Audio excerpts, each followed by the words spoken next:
Rupees 5,000 of the creditors are preferential and the rest are unsecured. Cost of liquidation amounted to rupees 500. Liquidator is entitled to 3% of the asset realized from the sale of asset and 2% on the amount disbursed to unsecured creditors by way of his own remuneration. Prepare liquidator statement of account. अभी क्या क्या पे करना है देखो.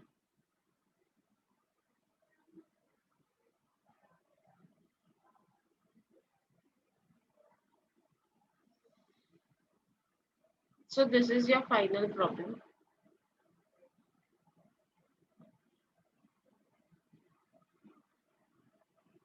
Realization is 79 plus 1 cash balance. Creditors are 40,000. उसमें से 5,000 preferential and 35,000 is यहाँ पे दिया ना 5,000 of the creditors are preferential and the rest are unsecured. Means 40,000 में से 5,000 preferential है and 35,000 is unsecured. Liquidation expenses is 500.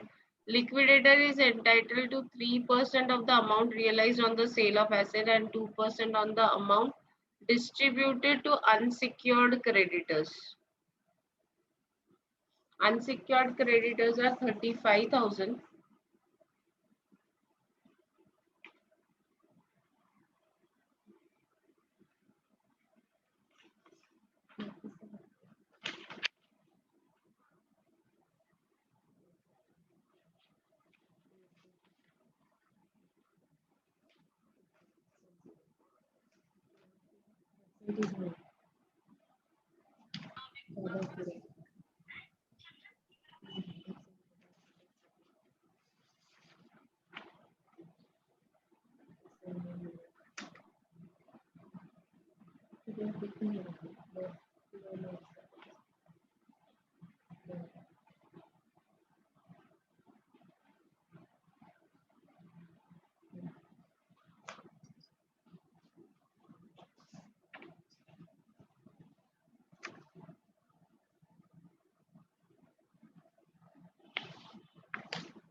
So unsecured creditors को जो भी पे किया है उस पे 2% देना है.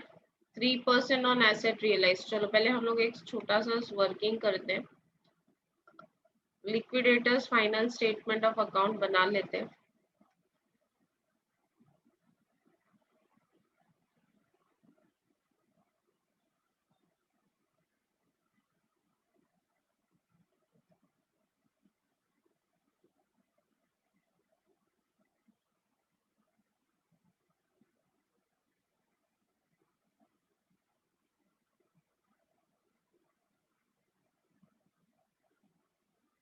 So सबसे पहले एसेट रियलाइज्ड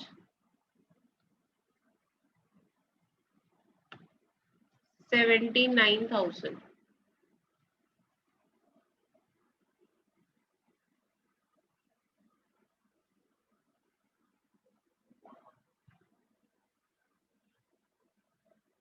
ठीक है, उस पे कमीशन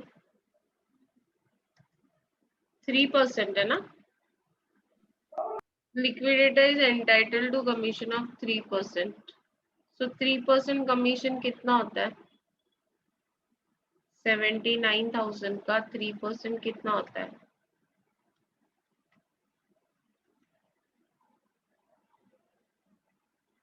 क्या हुआ? 79,000 का 3%. 2,370. सब लोग प्लीज आंसर चैट बॉक्स में डालो, रिक्वेस्ट है. एक्सपेंसेस, लिक्विडेशन एक्सपेंसेस कितना हुआ? 500. ये लिक्विडेटर्स रेम्यूनरेशन. बचा कितना? बैलेंस कितना बचा? बैलेंस कितना बचा? 80,000. कैश आपके पास 1,000 है. Asset realise 79,000. उसमें से माइनस करो less liquidator's remuneration and less expenses, तो बैलेंस कितना बचता है? देखो कैश बैलेंस है 1000, हम लोग कैलकुलेट कर रहे हैं कि अनसिक्योर्ड क्रेडिटर्स को कितना मिलने वाला है। इसके लिए हम लोग स्टार्टिंग से कैलकुलेशन कर रहे हैं। कैश 1000, एसेट रियलाइज्ड 79,000, उसमें से आपने लिक्विडेटर्स रेम्युनरेशन 2370 माइनस किया, प्लस आपने एक्सपेंसेस 500 माइनस किया, कितना बचा? 77,130, करेक्ट। अभी इसमें से हमने पे किया प्रेफरेंशियल क्रेडिटर्स। आपको क्लियरली ये प्रॉब्लम में बोला है कि सिर्फ अनसिक्योर्ड क्रेडिटर्स को जो पे होगा उस पे कमीशन देना है। ये प्रेफरेंशियल क्रेडिटर्स है 5000, और डिबेंचर होल्डर को दिया, डिबेंचर होल्डर को डिबेंचर्स का अमाउंट कितना है 50,000 और इंटरेस्ट है 1,500, सो 51,500। 50,000 of debentures plus 1,500 of interest, so total हो गया 51,500। बैलेंस कितना बचा? ये दोनों लेस करके बैलेंस कितना बचा?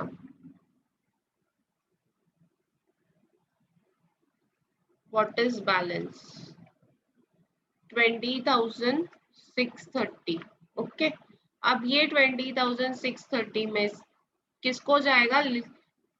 यस, ये 20,630 किसको जाएगा? अनसिक्योर्ड क्रेडिटर्स को। लेकिन इसमें से liquidators remuneration would be 2%, liquidators remuneration would be 2%, and liquidators remuneration would be 2%, and unsecured creditors को अमाउंट जाएगा। अभी सपोज दिस इज 100,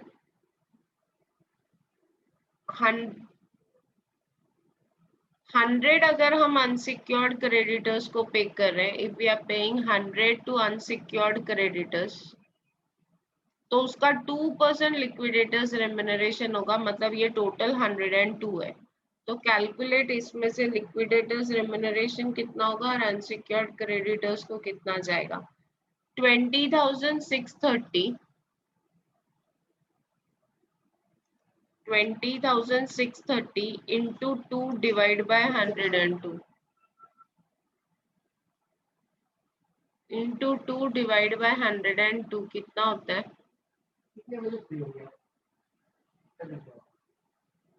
आज तो लेक्चर ही है, मैं आपको मैं आती हूँ लेक्चर में।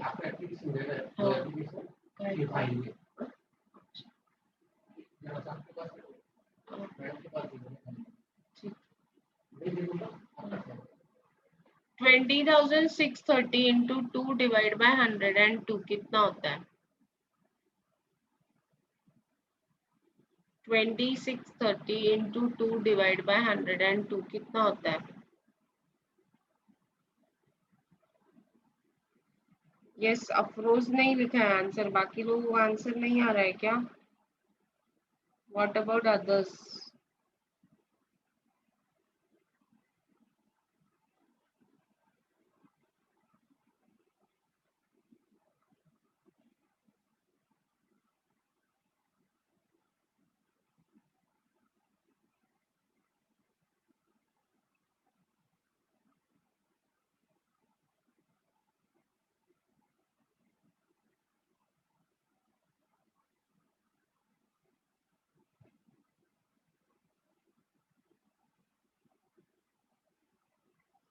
So 405 is liquidators remuneration। बाकी बचा कितना? 20,630 into 100 divide by 102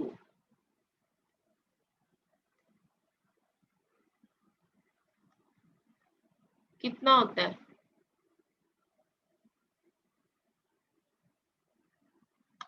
20,225।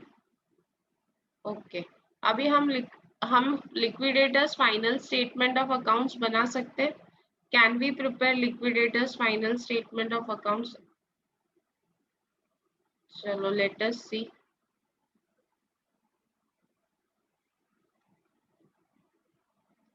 To asset, cash है हमारे पास 1000, और अदर एसेट्स सेल करके मिला है 79,000. Total is 80,000. यस यस और नो. लीगल चार्जेस तो कुछ नहीं है. लिक्विडेटर्स रेम्युनरेशन का टोटल करो. लिक्विडेटर्स रेम्युनरेशन का टोटल करो. आपने लिक्विडेटर को 2 बार रेम्युनरेशन दिया. एक 2370 दिया और एक 405 दिया. 2 बार रेम्युनरेशन दिया. 2370 प्लस 405 कितना होता है? लीगल चार्जेस दिया नहीं है यहाँ पे तो नहीं लिखेंगे. Liquidators remuneration is 2370 plus 405. So that comes to 2,775. Liquidation expenses is 500.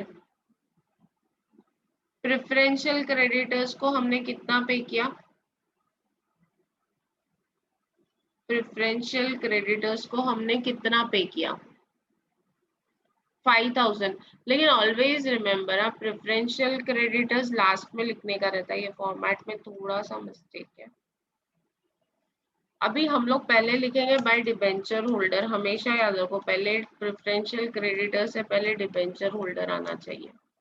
उसमें डिबेंचर्स एक्सप्लेन करते हुए भी शायद मैंने बताया था. Debentures 50,000 and interest on debenture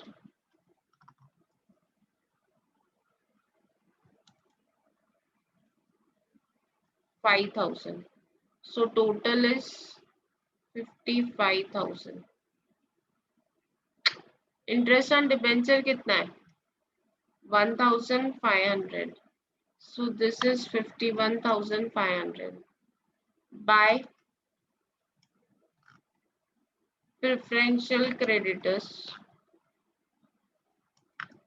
preferential creditors को कितना पे किया हमने? 5,000. वर्किंग में देखो पहले प्रेफरेंशियल क्रेडिटर्स पे होता है फिर डिबेंचर होल्डर पे होता है.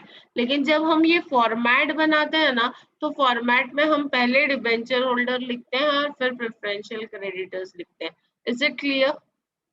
ये जो वर्किंग है इसमें पहले क्या आएगा? Preferential creditors.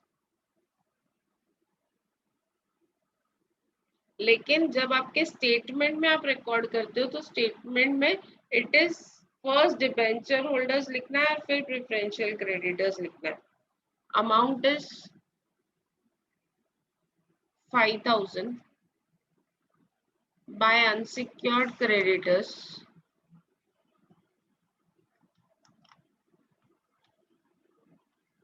कितना है अनसिक्योर्ड क्रेडिटर्स को कितना पे किया? 20,225. देखो टैली होता है क्या? Just check whether it tallies और नॉट. टैली हो रहा है कि नहीं हो रहा है जरा चेक करो.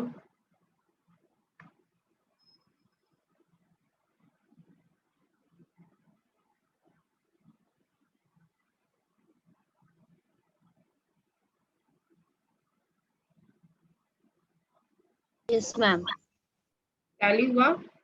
यस मैम हुआ.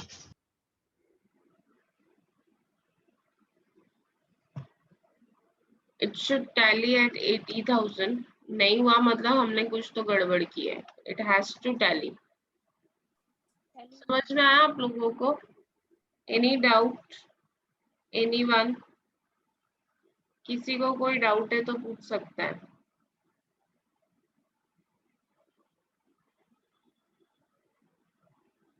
Anyone? Any doubt? ये बेसिक ही करवा रही हूँ अभी तक मैं. अगर डाउट है तो पूछो. कल थोड़ा सा लेवल कॉन्ट्रीब्यूटरी शेयर वो सब आएगा. तो अगर कुछ डाउट है यहाँ तक तो पूछो. Otherwise will move ahead.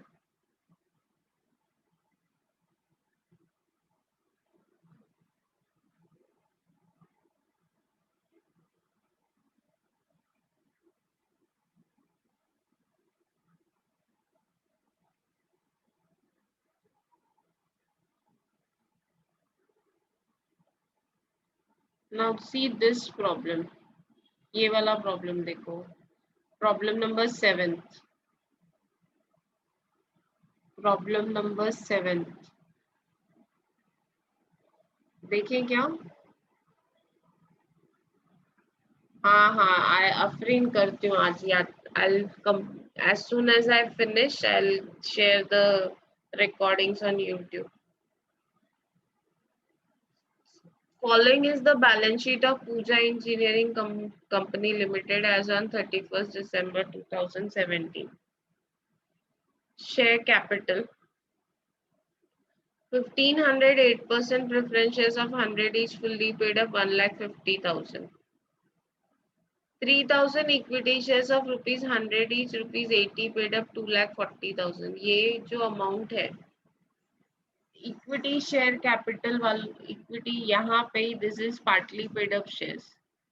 ये जो शेयर्स है equity shares these are partly paid up shares, इनको हमको फुल्ली पेड अप करना पड़ेगा क्योंकि at the time of winding up जो भी पेंडिंग अमाउंट ऑफ कैपिटल होता है वी अज्यूम दैट के शेयर होल्डर्स ने वो अमाउंट पेंडिंग अमाउंट दे दिया है, so we'll receive this amount from the equity shareholder. 3,000 into 20 rupees हम equity shareholder से receive करेंगे।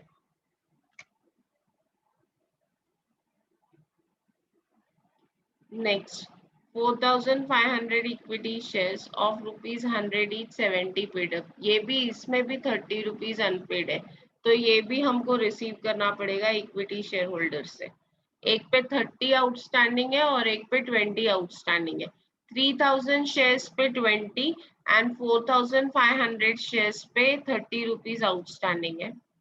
8% debentures 1,50,000, outstanding interest on debenture is 6,000, creditors is 2,40,000. Debentures have a floating charge on all assets. Normally debentures always have a floating charge on all assets. Okay. On asset side, what you have? Goodwill है, land and building, plant and machinery, furniture, office equipment, stock.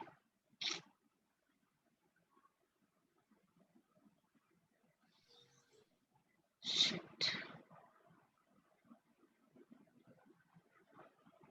Stock, debtors, VR, cash in hand. Cash in hand हमको याद रखना है, यह हमको लेना है। Profit and loss account 1,05,000. Preference dividend was in arrears for last 3 years and it was to be returned before returning equity share capital. Means preference dividend पहले पे करना है। 3 साल का preference dividend pending है, वो पे करना है। 3 साल का preference dividend कितना होगा? 8% of 1,50,000। प्रेफरेंस शेयर कैपिटल 1,50,000 है और उस पे डिविडेंड है 8%। एक साल का कितना होगा? 1,50,000 इंटू 8% करो कितना होता है, फिर उसको मल्टीप्लाई करो बाय 3। 1,50,000 36,000 मैम। 1,50,000 इंटू 8% इंटू 3 कितना होता है? 36,000. 36,000।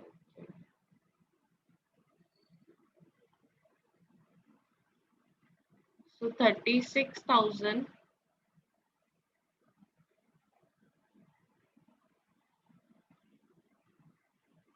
in dividend is due. Sundry creditors include a loan from bank of ₹60,000 secured on the hypothecation of plant and machinery. जब ये वर्ड आ जाए ना hypothecation of plant and machinery, मतलब ये होता है कि ये जो 60,000 है ये हमको नहीं पे करना है। क्रेडिटर्स क्या करेंगे? 60,000 लेने के लिए प्लांट एंड मशीनरी ले लेंगे, प्लांट एंड मशीनरी बेचेंगे, अपना पैसा वसूल करेंगे और बाकी अमाउंट रिटर्न करेंगे। समझ में आया?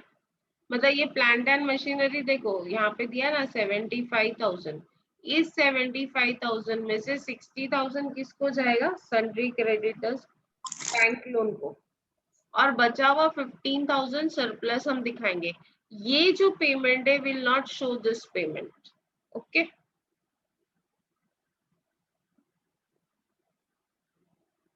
sundry creditors also include preferential creditors of ₹15,000.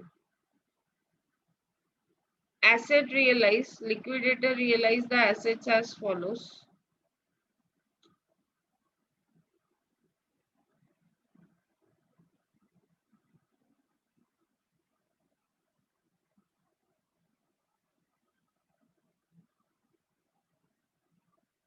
Land and building 3,22,500, plant and machinery 75,000, office equipment 19,500, furniture stock debtors BR. सारे एसेट्स उसने ही बेचे लिक्विडेटर ने, तो लिक्विडेटर ने अगर सारे एसेट्स खुद ही बेचे हैं तो फिर टोटल रियलाइजेशन देखेंगे कितना हुआ है.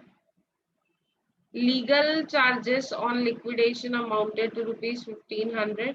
ये प्रॉब्लम में लीगल चार्जेस दिया हुआ है. Liquidation expenses are 3,900. Liquidator's remuneration is 1,500 plus 2% on sale of asset excluding cash plus 4% on amount disbursed to unsecured creditors including preferential creditors. The liquidator made payment on 31st March 2018. Prepare a liquidator's final statement of account. हमको liquidator statement of account बनाना है. ठीक है, start करें.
इसमें बहुत सारे नए points हैं हमारे लिए.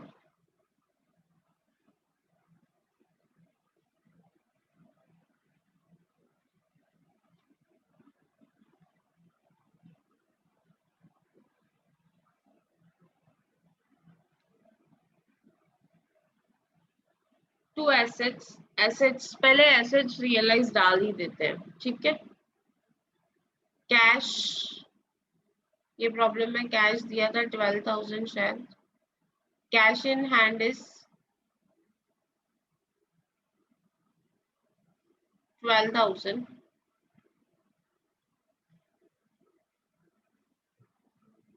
Cash in hand 12,000.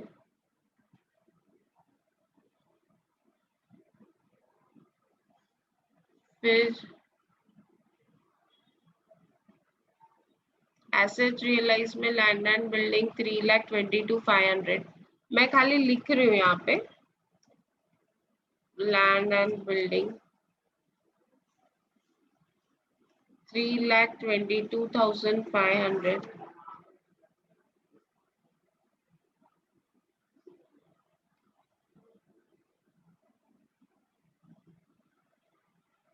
Plant and machinery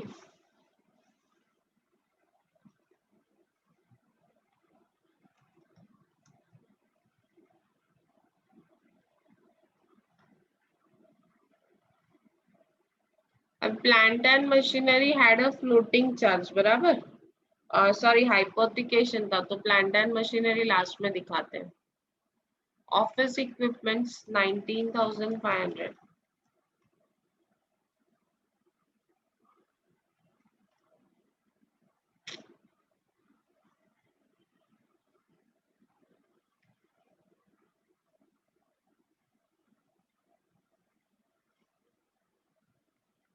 furniture 12,000.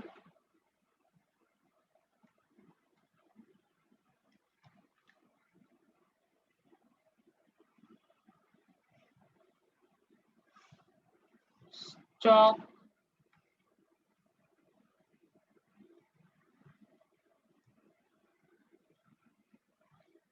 1,05,000.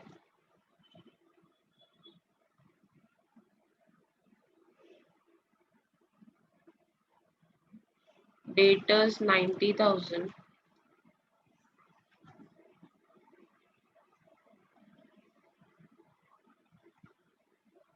BR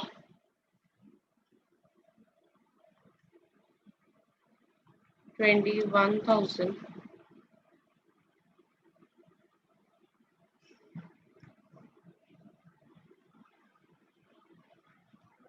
अभी यहाँ पे लिखते हैं by surplus realised on hypothecated assets.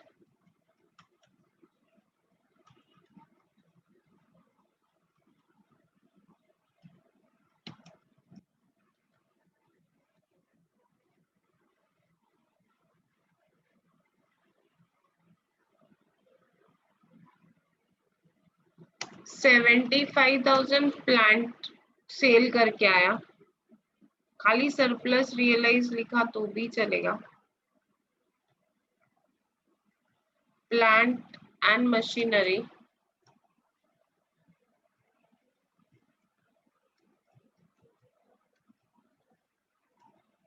75,000 realise हुआ, less bank loan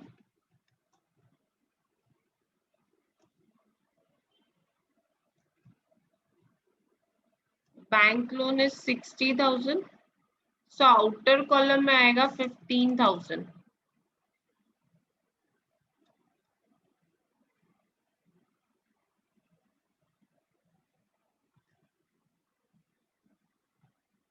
legal charges 1,500 दिया है, वो लिख लेते हैं. लिक्विडेशन एक्सपेंसेस दिया है 3,900, मैंने वो भी लिख लिया. अभी रेम्यूनरेशन हमको निकालना है, ठीक है. उससे पहले एक और चीज है, बाय शेयर फ्रॉम कॉन्ट्रीब्यूटरीज. मतलब ये जो अमाउंट इन लोगों ने पूरा नहीं पे किया था ना, इक्विटी शेयर कैपिटल भी पार्टली पेड है और प्रेफरेंस शेयर, दोनों टाइप के equity share capital partly paid up है. तो by share from contributories equity share पे फाइनल कॉल कितने शेयर्स थे?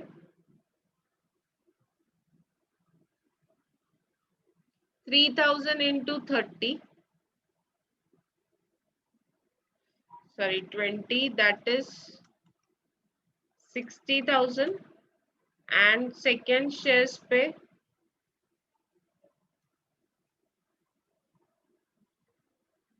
4,500 into 30 कितना होता है? 4,500 into 30 1,35,000. 1,35,000. ये मेरा टोटल कलेक्शन हो गया 60,000 and 1,35,000. That comes to 1,95,000. अभी यहाँ तक मैंने कुछ नहीं किया, यहाँ तक सिर्फ मैंने सब रिकॉर्ड किया है. Okay, now I will do something. मुझे सबसे पहले एसेट रियलाइज्ड पे कमीशन कैलकुलेट करना है. So what is asset realised? Asset realised कितना है? एसेट रियलाइज का टोटल करो. ये आपके वर्किंग में एसेट रियलाइज दिया, सारे एसेट लिक्विडेटर नहीं बेचे, तो ये सारे एसेट का टोटल करो. 3,22,500 3,22,500 प्लस 75,000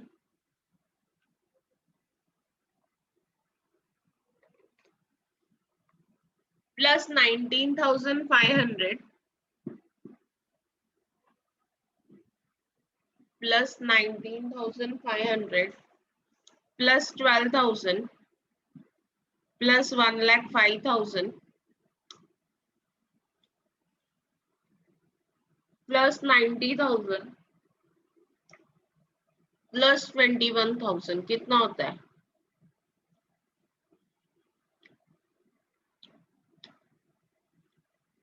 दो ही आंसर्स आए हैं अभी तक मेरे पास।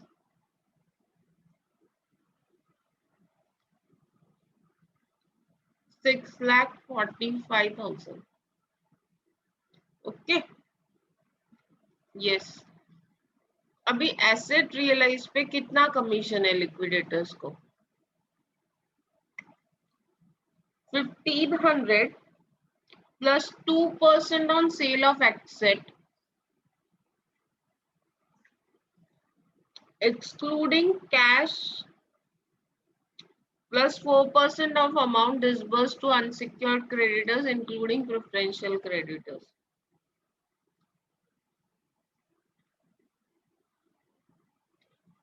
Cash balance was 12,000। ठीक है, अभी इसमें से माइनस करते हैं पहले लीगल एक्सपेंसेस।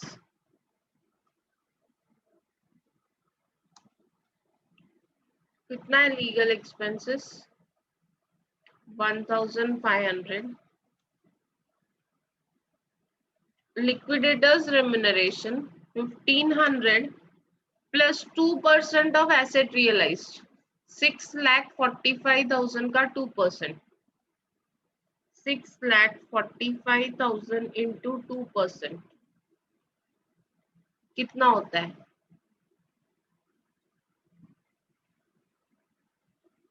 6,45,000 का 2% और उसमें 1,500 ऐड करो, 12,900 के 1,29,000।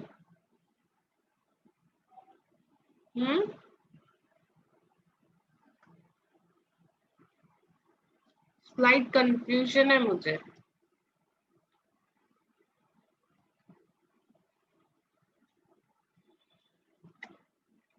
आप लोगों ने क्या 1,500 ऐड नहीं किया क्या? मुझे 14,400 आ रहा है। 14,400 expenses of liquidation 3,900। अभी ये सब माइनस करके बैलेंस निकालो कितना आता है?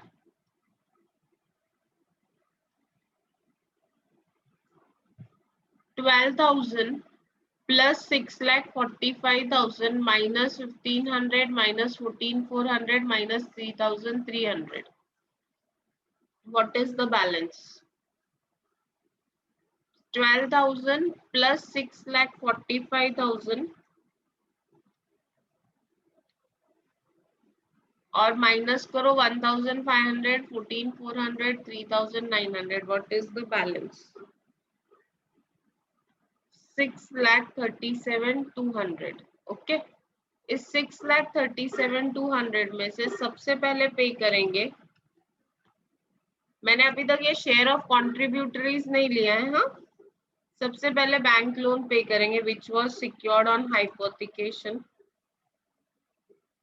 बैंक लोन 60,000 पे किया, बैलेंस कितना बचा? क्योंकि ऑलरेडी मैंने वो यहाँ पे पेमेंट दिखाया हुआ है बैंक लोन का, देखो बैलेंस कितना बचा। हाइपोथिकेटेड एसेट पे करते हैं ना, उसको ऐसे ही दिखाना है, इसके लिए मैंने दिखाया है।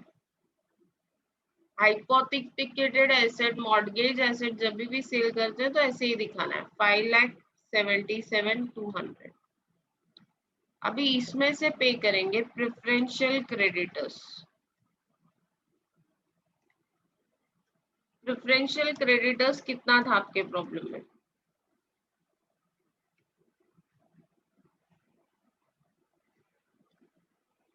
प्रेफरेंशियल क्रेडिटर्स ऑफ ₹15,000 कितना है? 15,000 है। प्रेफरेंशियल क्रेडिटर्स 15,000 है। 15,000 आप पे करोगे और उस पे 2% कमीशन भी पे करोगे।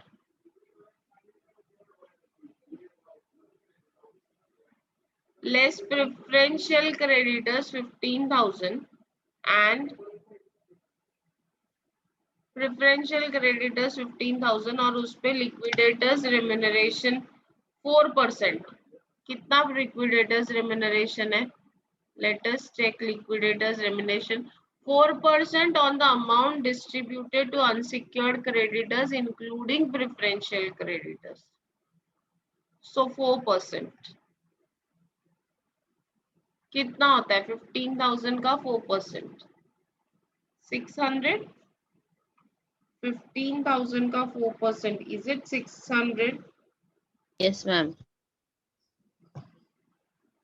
600. So now what is balance?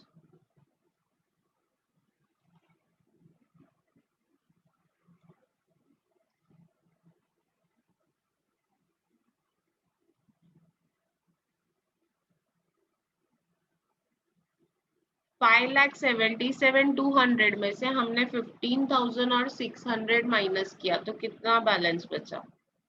5,61,600. अभी इसमें से हम पे करेंगे डिबेंचर्स को, डिबेंचर होल्डर को, डिबेंचर होल्डर का अमाउंट प्लस इंटरेस्ट का अमाउंट. डिबेंचर्स का अमाउंट देखते हैं कितना है.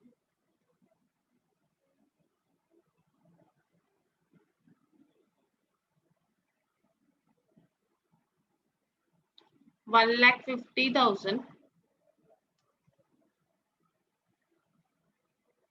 and interest का amount is 6,000. So total will be 1,56,000.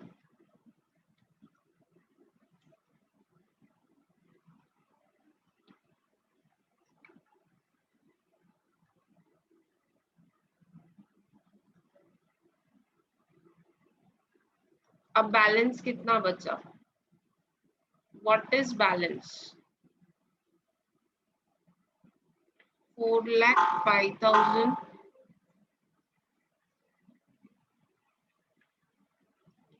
4,05,000.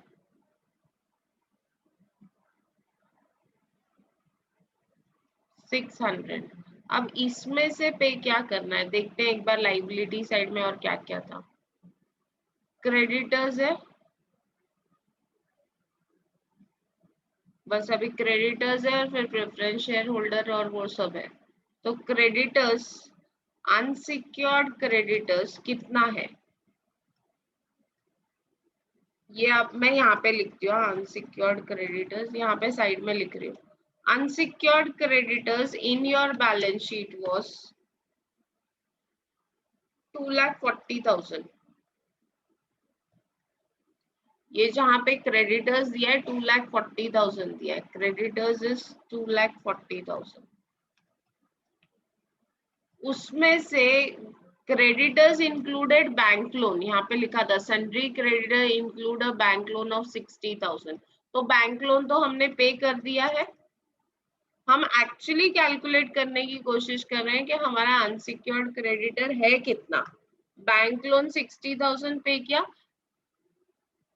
और आपको दिया था कि क्रेडिटर्स में 15,000 प्रेफरेंशियल क्रेडिटर्स भी है, वो भी हमने पे कर दिया है. प्रेफरेंशियल क्रेडिटर्स भी हमने पे कर दिया है 15,000. What is balance? 2,40,000 minus 60,000 minus 15,000.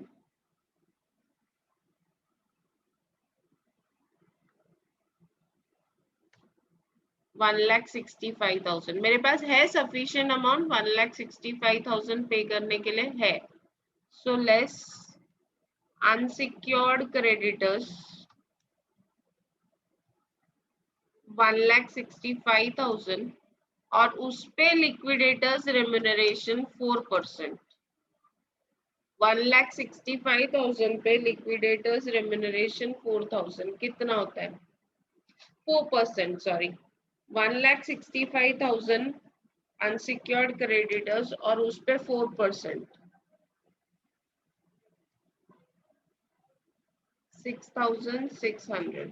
Now calculate what is the balance.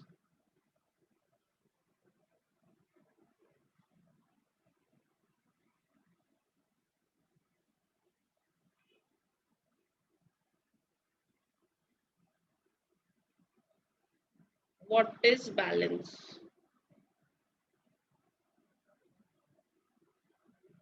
$2,34,000. अब इसमें से पे करना है preference share capital and preference dividend. अभी तक याद रखो मैंने शेयर ऑफ कॉन्ट्रीब्यूटरीज ऐड नहीं किया है। Preference share capital is 1,50,000 plus preference dividend was 36,000। तो बैलेंस कितना बचा? बैलेंस कितना बचा? 2,34,000 में से आपने 1,50,000 प्रेफरेंस शेयर होल्डर को दिया कैपिटल का, और आपने प्रेफरेंस डिविडेंड दिया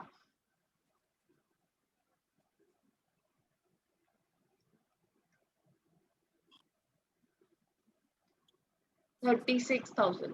अब बैलेंस बचा 48,000। अब ये 48,000 इक्विटी शेयर होल्डर को जाएगा।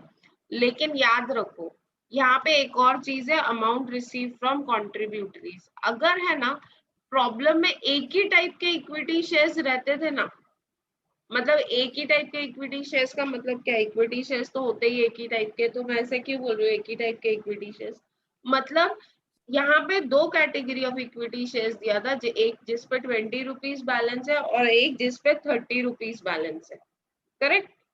एक ऐसे शेयर्स थे जिस पे 20 रुपीज बैलेंस था और एक ऐसे शेयर्स थे जिस पे 30 रुपीज बैलेंस था, मतलब ये अलग अलग कैटेगरी हो गई।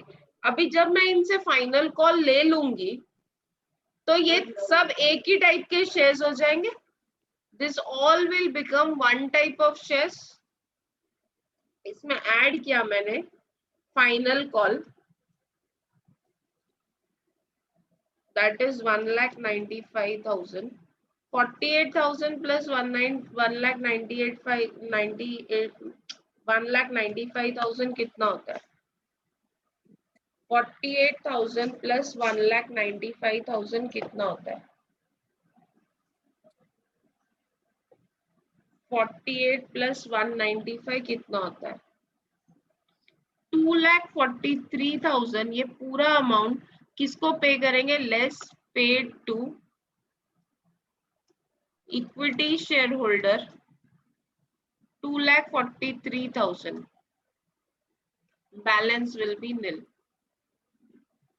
ये बेसिकली कॉल्स कलेक्ट नहीं करते तो भी चलता था, ये ऐसा हो गया कॉल कलेक्ट करके वापस उनका पैसा उनको दिया।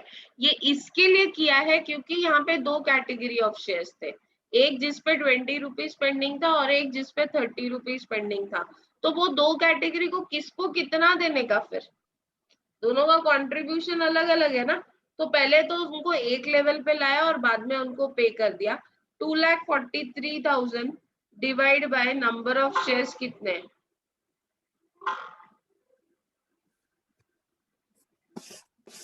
नंबर ऑफ शेयर्स कितने? 3,000 प्लस 4,500 दैट इज 7,500।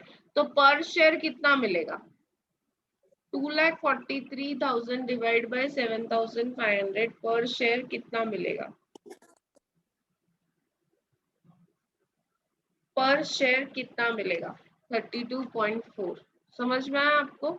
ये बेसिकली नहीं भी करते तो भी चलता था, बट सपोज अगर ज्यादा अमाउंट मिलने वाला होता ना इक्विटी शेयर होल्डर को, तो ऐसा होता कि एक शेयर को ज्यादा अमाउंट मिल रहा है और एक शेयर होल्डर को कम मिल रहा है। इसके लिए हमने क्या किया, उसको इजी रखने के लिए हमने कंट्रीब्यूशन पहले कलेक्ट किया और बाद में उनको डिवाइड करके दे दिया जो भी बचा है।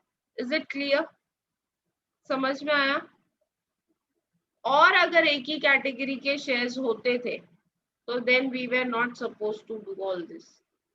मतलब सिर्फ आपको दिया होता 3,000 शेयर्स या 7,500 shares of 100 each, 80 paid up, तो हम नहीं करते फाइनल कॉल, क्योंकि प्रेफरेंस डिविडेंड पे करने के बाद अगर मेरे पास सरप्लस है तो मुझे कॉल करने की जरूरत ही नहीं है। ये तो ऐसा है कि मैं पहले आपसे पैसे ले रही हूँ, बाद में आपको वो आपके पैसे रिटर्न कर रही हूँ, इसके लिए। Are you getting it? समझ में आ रहा है? नहीं समझा है तो भी हम लोगों को आगे एक ऐसा प्रॉब्लम आएगा जिसमें आपको ये पॉइंट क्लियर हो जाएगा। Is it clear now? यहाँ तक क्लियर है? Should we start? Liquidator's remuneration, तो रेम्यूनरेशन जहां जहां है उसका टोटल करते हैं। एक हाँ 2 बार तो उठा लिया उधर क्लास से। कौन है भाई? 14,400 और 6,600 दो रेम्यूनरेशन है। 14,400 and 6,600 that is 20,000,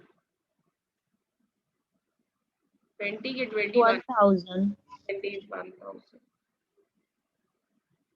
आप लोगों को आज का ये पॉइंट अपने दिमाग में रखना कि मैंने ऐसे किया। एक और प्रॉब्लम करेंगे जिसमें आप देखोगे कि मैं कॉल रिसीव नहीं कर रही हूँ। Just remember this. हाँ, इसको हाईलाइट करके रखना अपना problem.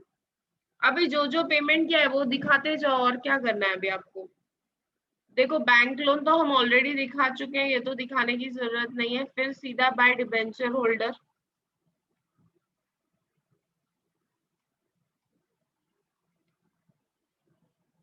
Debentures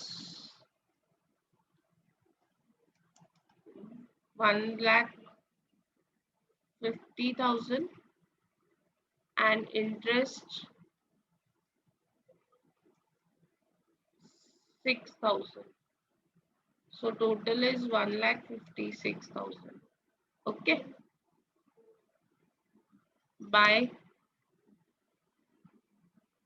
preferential creditors.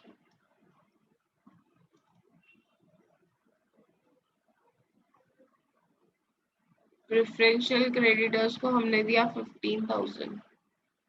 Liquidators remuneration wrong है हमारा। एक और है ना लिक्विडेटर्स रेम्यूनरेशन 600। तीन जगह पे लिक्विडेटर्स रेम्यूनरेशन, तीनों का टोटल करना है। 14,400 plus 600 plus 6,600 means it will be 21,600 by payment to unsecured creditors.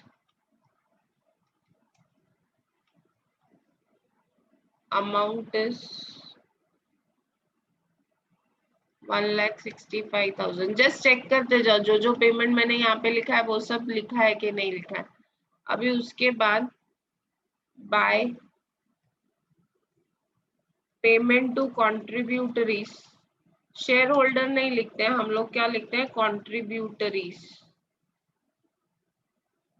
इसमें लिखेंगे preference share capital 1,50,000 and preference dividend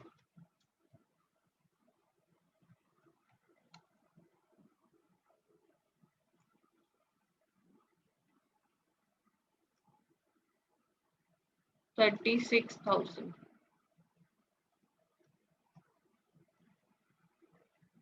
That is 1,86,000। ठीक है। अभी again by payment to contributories,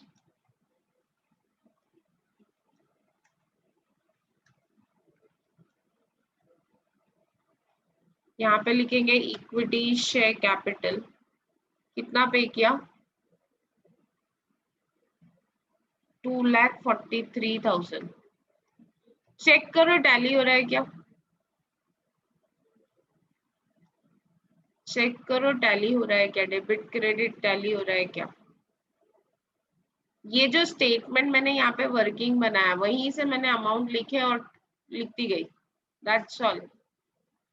चलो just see whether it tallies और नॉट। आपका टोटल टैली होता है कि नहीं होता है?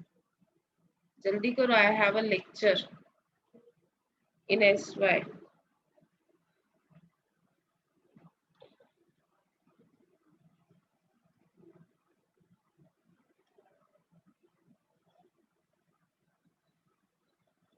$7,92,000 मुझे इधर आया, इधर देखती हूँ कितना आता है।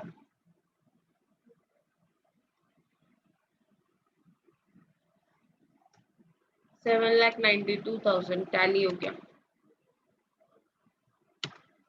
समझ में आया आप लोगों को? यस टैली हुआ. Is it clear? नो. क्या हुआ सुधर राज? क्यों टैली नहीं हो रहा है आपका? टैली नहीं हुआ या समझा नहीं, क्या प्रॉब्लम है?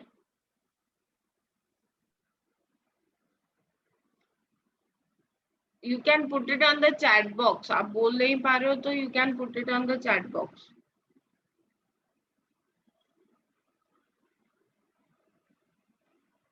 You can just check. मैंने लिखा हुआ है कि क्या क्या हमने एक्सपेंसेस इनकम अर्न किए. कंफ्यूजिंग लग रहा है? ओके ठीक है. आज का दिन just relax. Tomorrow I will explain again. आज का दिन खाली थोड़ा रिलैक्स रहो. कल मैं थोड़ा वापस बेसिक एक्सप्लेन करती हूँ और फिर से हम लोग एक प्रॉब्लम करते हैं ऐसा वाला, so that your confusion gets clear. कितने लोगों को कंफ्यूजिंग लग रहा है? वो मुझे अटेंडेंस से ही समझ में आ रहा है कि बहुत सारे स्टूडेंट्स को कंफ्यूजिंग जा रहा है. Yes, Afroz, okay. If needed, then we'll have one lecture offline then in that case. Okay, बहुत सारे students है. ठीक है, एक दिन का time दो मुझे. I'll do tomorrow. I'll simplify something for you. Okay, I got it. Majorly everyone has the problem. ठीक है, कल करते हैं. Tomorrow we should understand it. Okay. चलो, can I end the lecture now? Can I end the lecture now? Chalo, bye. Take care. Stay safe. Stay healthy.